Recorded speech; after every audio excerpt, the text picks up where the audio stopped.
Hello students, how are you. मैं तबस्सुम खान। आज हम कक्षा 5वीं विषय हिंदी पार्ट 3 सुभद्रा कुमारी चौहान पढ़ने जा रहे हैं। पार्ट 3 सुभद्रा कुमारी चौहान। तो बच्चों, आप लोगों ने सुभद्रा कुमारी चौहान जी का नाम तो सुना ही होगा, जो बहुत ही प्रख्यात महिला हैं। तो आइए इनके बारे से कुछ और इस लेसन में जानते हैं। बच्चों, आपने यह कविता तो सुनी होगी, बुंदेले हर बोलो के मुँह हमने सुनी कहानी थी, खूब लड़ी मर्दानी वह तो झांसी वाली रानी थी। जानते हो इस कविता की रचना किसने की है? इसकी रचयिता श्रीमती सुभद्रा कुमारी चौहान। इन्होंने इसी तरह की अनेक कविताएं लिखी हैं। तो आपने पिछली कक्षाओं में इस तरह की कविता जरूर पढ़ी होगी, हमने भी पढ़ी है। बुंदेले हर बोलो के मुँह हमने सुनी कहानी थी, खूब लड़ी मर्दानी वह तो झांसी वाली रानी थी। इस कविता की रचना सुभद्रा कुमारी चौहान ने की है। यह सुभद्रा कुमारी चौहान जी उत्साह की कविताएं लिखा करती थी। सुभद्रा का जन्म सन 1904 ईस्वी में प्रयाग के निहालपुर मोहल्ले में ठाकुर रामनाथ सिंह के घर हुआ। इनकी मां का नाम धीराज कुंवर था।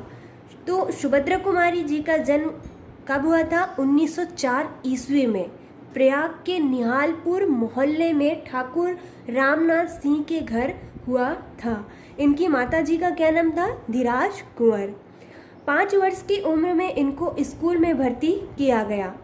अपनी तीक्ष्ण बुद्धि और काव्य प्रतिभा के कारण वे सभी अध्यापकों की चहेती बन गई। तीक्ष्ण बुद्धि मतलब होता है तेज बुद्धि, और काव्य प्रतिभा के कारण वे सभी अध्यापकों, सभी टीचरों की चहेती बन गई। मतलब वह सुभद्रा जी सभी अध्यापकों को प्रिय लगती थीं।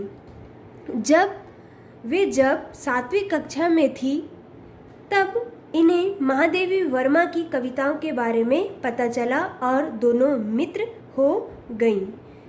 जब वे सुभद्रा कुमारी चौहान कक्षा 7वीं में थी तब उन्हें महादेवी वर्मा के बारे में पता चला। महादेवी वर्मा की कविताओं के बारे में पता चला और दोनों मित्र सहेलियां बन गई। इनकी मित्रता जीवन पर्यंत बनी रही। मतलब जब तक यह जीवित रही दोनों एक दूसरे के मित्र बने रहे। इनका विवाह खंडवा निवासी वकील लक्ष्मण सिंह चौहान के साथ हुआ। सुभद्रा कुमारी चौहान का जन्म किसके साथ हुआ? खंडवा के निवासी वकील लक्ष्मण सिंह चौहान के साथ हुआ। इसी समय जलियांवाला बाग कांड हुआ। जब इनका विवाह हुआ था, सुभद्रा कुमारी चौहान जी का विवाह लक्ष्मण सिंह चौहान के साथ हुआ था, तब उसी वक्त जलियांवाला बाग कांड हुआ था। आप लोगों को पता है जलियांवाला बाग कांड क्या होता है?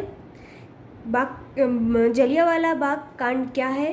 इस कांड से सारे देश में अंग्रेजों के प्रति रोष की लहर फैल गई। इसी बीच गांधी जी ने विदेशी वस्तुओं तथा असहयोग आंदोलन के लिए छात्रों का आह्वान किया। इससे प्रेरित होकर सुभद्रा और लक्ष्मण सिंह ने भी इन आंदोलनों में भाग लेने का निश्चय किया। सुभद्रा कुमारी चौहान ने राष्ट्रीय आंदोलनों में जी जान से योगदान दिया। उनके भाषण बहुत जोशीले थे तथा वे बीच बीच में कविताएं भी सुनाती थी। तो जब सुभद्रा कुमारी चौहान का विवाह लक्ष्मण सिंह चौहान के साथ हुआ था, उस समय जलियांवाला बाग कांड हुआ था, जिसमें गांधी जी ने विदेशी वस्तुओं तथा असहयोग आंदोलनों के लिए छात्रों का आह्वान किया था।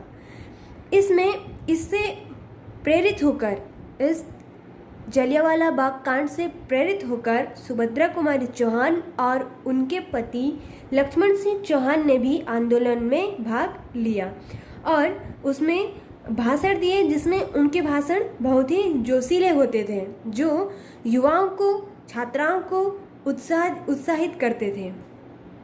और भाषण देते वक्त वो बीच बीच में कुछ कविताएं भी सुनाती थी। विजयनी माँ के वीर पुत्र पाप से असहयोग ले ठान, गुंजा डाले स्वराज की तान और सब हो जाए बलिदान। यह सुभद्रा कुमारी चौहान उन छात्रों को आह्वान करती थी कि आप इस आंदोलन में चढ़ बढ़कर अपना सहयोग दें और अपने स्वराज के विजय के लिए बलिदान हो जाए। बड़ी संख्या में लोग उन्हें सुनने आते थे। बड़ी संख्या में उन्हें लोग सुनने आते थे, मतलब सुभद्रा कुमारी चौहान की कविताओं को सुनने के लिए बहुत सारे लोग आते थे। एक बार अंग्रेज सरकार ने उन्हें गिरफ्तार कर लिया। एक बार क्या हुआ कि सुभद्रा कुमारी चौहान को अंग्रेज सरकार ने गिरफ्तार कर लिया। तब वे गर्भवती थी, फिर भी उन्होंने जेल के कष्ट सहे, जिससे उनकी तबीयत खराब होती गई। तब जब उन्हें गिरफ्तार किया गया था, सुभद्रा कुमारी चौहान को गिरफ्तार किया गया था, तब वे गर्भवती थी, फिर भी उन्होंने जेल के दुख कष्ट सहे, जिससे उनकी तबीयत खराब होती गई।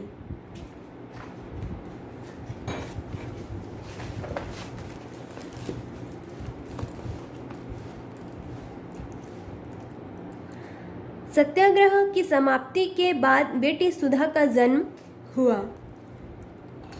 सत्याग्रह की समाप्ति के बाद बेटी सुधा का जन्म हुआ। फिर उन्हें एक बेटी का जन्म हुआ जिसका नाम है सुधा। उसके बाद अजय एवं विजय 2 पुत्रों का जन्म हुआ। बेटी सुधा के बाद 2 पुत्रों का जन्म हुआ जिनका नाम है अजय एवं विजय। इसी समय इन्हें कविता संग्रह मुकुल पर शेक्सपियर पुरस्कार मिला। तो सुभद्रा कुमारी चौहान की एक कविता संग्रह है जिसका नाम है मुकुल। मुकुल कविता पर इन्हें एक पुरस्कार मिला जिसका नाम है शेक्सपियर। पद्मलाल पुन्नालाल बख्शी तथा नर्मदा प्रसाद खरे के अनुरोध पर इन्होंने कहानियाँ लिखना प्रारंभ किया, जिनके संग्रह बिखरे मोती को छपवाने के लिए सुभद्रा को इलाहाबाद जाना पड़ा। तो सुभद्रा कुमारी चौहान से आह्वान किए पद्मलाल मुन्नालाल बख्शी तथा नर्मदा प्रसाद खरे कि आप कहानियाँ लिखे। इनकी एक कहानी है जिसका नाम है बिखरे मोती, जिसको छपवाने के लिए इन्हें इलाहाबाद जाना पड़ा। इस संग्रह पर इनको पुनः शेक्सपियर पुरस्कार मिला। जैसे इनकी कविता संग्रह है मुकुल जिस पर उन्हें शेक्सपियर पुरस्कार मिला, उसी प्रकार इनकी कहानी है जिसका नाम है बिखरे मोती, उस पर भी उन्हें शेक्सपियर पुरस्कार मिला। इसी समय वहाँ नरेंद्र शर्मा, केदारनाथ अग्रवाल और शमशेर बहादुर सिंह से इनका संपर्क हुआ, जो इनको मौसी कहा करते थे। तो केदारनाथ अग्रवाल और शमशेर बहादुर सिंह से इनका संपर्क कहाँ हुआ? इलाहाबाद में, जो सुभद्रा कुमारी चौहान को मौसी कहा करते थे। सुभद्रा जब भी इलाहाबाद आती अपनी बाल सखी महादेवी वर्मा से अवश्य मिलती थी। उनसे मिलकर उनका बचपन साकार हो उठता था। मतलब है कि महादेवी वर्मा कहाँ रहती थी? इलाहाबाद में। तो जब भी सुभद्रा कुमारी चौहान इलाहाबाद जाती थी तो वह अपनी बाल सखी मतलब बचपन की सखी से, सहेली से अवश्य मिलती थी, जिससे उनका बचपन उन्हें याद आ जाता था। असहयोग आंदोलन समाप्त होने पर सुभद्रा समाज सेवा के कार्यों में भाग लेने लगी और पुनः कविताएं लिखने लगी, किंतु कविताएं घरेलू जीवन से संबंधित होती या बच्चों के लिए अधिक होती थी। जैसे मैं बचपन को भुला रही थी, बोल उठी बिटिया मेरी, माँ ओ कहकर बुला रही थी, मिट्टी खाकर आई थी, कुछ मुंह में कुछ हाथ में मुझे खिलाने लाई थी। तो सुभद्रा कुमारी चौहान असहयोग आंदोलन समाप्त होने पर सेवा के कार्यों में भाग लेने लगी। मतलब वो सामाजिक सेवा करने लगी, लोगों की मदद करने लगी। और अब वो घरेलू कविताएं लिखने लगी थी, घरेलू जीवन के संबंध में और बच्चों के लिए कविताएं लिखने लगी थी, जिसमें उन्होंने बहुत ही प्यारी कविता लिखी है, मैं बचपन को भुला रही थी, बोल उठी बिटिया मेरी। सुभद्रा कुमारी चौहान जी कह रही हैं कि मैं अपना बचपन को भुला रही थी, तभी मेरी बिटिया बोल उठी, माँ ओ कहकर बुला रही थी, मिट्टी खाकर आई थी। हम लोग बचपन में क्या होता है कि खेलते खेलते कुछ मिट्टियाँ खा लेते हैं, उसी प्रकार से सुभद्रा कुमारी चौहान की बिटिया भी मिट्टी खाकर आई थी, कुछ मुंह में, कुछ लिए हाथ में, कुछ मुंह में भरी हुई थी और कुछ हाथ में लिए आई थी, मुझे खिलाने लाई थी। वह अपनी मम्मी सुभद्रा कुमारी चौहान को भी खिलाने लाई थी। बहुत ही प्यारी कविता लिखी है सुभद्रा कुमारी चौहान ने। तथा यह कदम का पेड़ अगर माँ होता यमुना तीरे, मैं भी उस पर बैठ कन्हैया बनता धीरे धीरे। कितनी प्यारी लाइन है। एक छोटा बालक बोल रहा है, कदम का पेड़ अगर यमुना नदी के तीर होता, यमुना नदी के किनारे होता, तो मैं भी उस पर बैठकर क्या बनता, कन्हैया, कृष्ण भगवान बनता। सन 1936 में ये मध्य प्रांत असेंबली की जबलपुर महिला सुरक्षित सीट से विधानसभा सदस्य निर्वाचित हुई। ये साहस एवं करुणा की प्रतिमूर्ति थी। तरह तरह की सहायता के लिए लोग इनके पास आते थे। इन्होंने एक अनाथ बालिका को भी अपने यहाँ आश्रय प्रदान किया। इनकी बेटी सुधा का विवाह प्रेमचंद के बेटे अमृत राय से हुआ। सुभद्रा कुमारी चौहान साहस और करुणा की प्रतिमूर्ति थी। इनमें बहुत ही साहस था, उत्साह था। तो ये तरह तरह की अनेक प्रकार की सहायताओं के लिए लोगों की सहायता करती थी। इनकी बेटी सुधा का विवाह प्रेमचंद के बेटे अमृत राय से हुआ।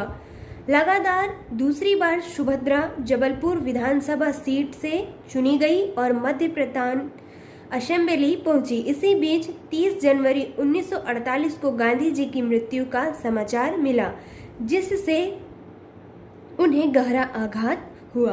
तो गांधी जी की मृत्यु कब हुई थी? 30 जनवरी 1948 को, जिसे सुनकर सुभद्रा कुमारी चौहान को बहुत ही दुख हुआ, वे टूट गई। शायद उन्हें अपनी मृत्यु का पूर्व आभास भी हो गया था, इसीलिए मृत्यु के 3-4 दिन पहले उन्होंने अपनी बेटी सुधा से कहा था, मृत्यु के सत्य को भला कौन टाल सकता है। नागपुर में शिक्षा विभाग की बैठक से लौटते समय सन 1948 ईस्वी में इस अमर कवित्री और कर्मठ स्वतंत्रता सेनानी की कार दुर्घटना में मृत्यु हो गई।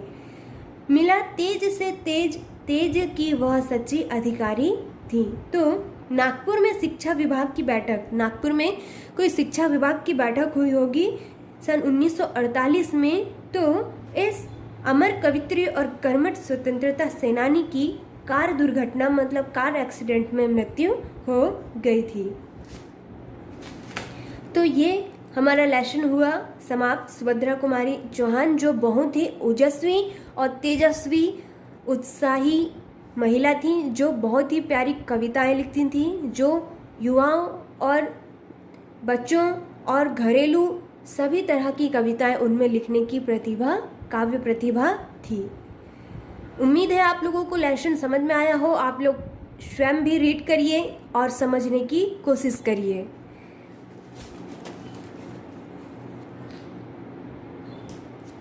विस्तार से जानिए जलियांवाला बाग कांड, सविनय अवज्ञा आंदोलन, शैक्सपियर पुरस्कार, मध्य प्रांत असेंबली। ये आप लोग, आपके पास बुक्स अवेलेबल है तो आप ये विस्तार से जानिए। जलियांवाला बाग कांड क्या है, सविनय अवज्ञा आंदोलन क्या है, इसको अपनी बुक में ध्यानपूर्वक पढ़ें और समझें। इसके बाद दिए हैं कुछ मीनिंग्स दिए हुए हैं। तीक्ष्ण बुद्धि मतलब तेज अकल, ये सारे मीनिंग्स हैं जिसे आपको अपनी कॉपी में, कक्षा 5वीं हिंदी कॉपी में लिखना है। ये आप लोगों का होमवर्क है। होमवर्क आप अपनी हिंदी कॉपी में साफ और सुथरा करेंगे। ऊपर पाठ का नाम, पाठ का नंबर और डेट डली होनी चाहिए। उसके बाद है मैच द कॉलम। सुभद्रा की माता धीराज कुंवर, सुभद्रा की बाल सखी महादेवी, सुभद्रा की बेटी श्रद्धा, सुभद्रा के पति लक्ष्मण सिंह,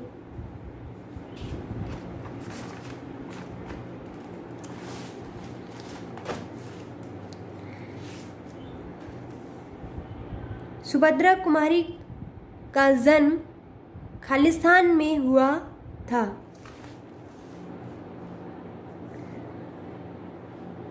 आंसर क्या होगा?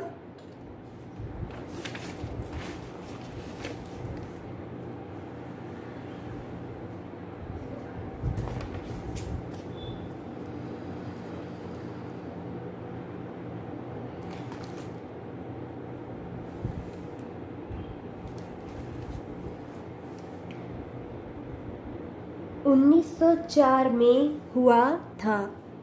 सुभद्रा को शेक्सपियर पुरस्कार मिला।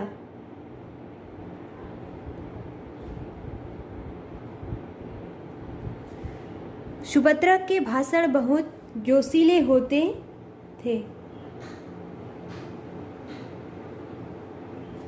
सुभद्रा कुमारी की कविताओं के संग्रह का नाम मुकुल है। उसके बाद अति लघुत्तरीय प्रश्न है जिसके आंसर बुक में फिलअप है, आप आंसर देख के लिख लीजिएगा। उसके बाद है लघुत्तरीय प्रश्न। लघुत्तरीय प्रश्न के आंसर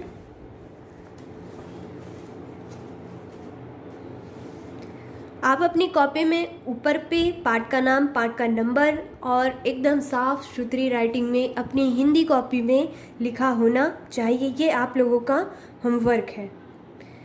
उम्मीद है मेरे द्वारा पढ़ाया गया सारी चीज़ें अच्छे से समझ में आई होगी। आप लोग और पढ़ें, समझें। धन्यवाद।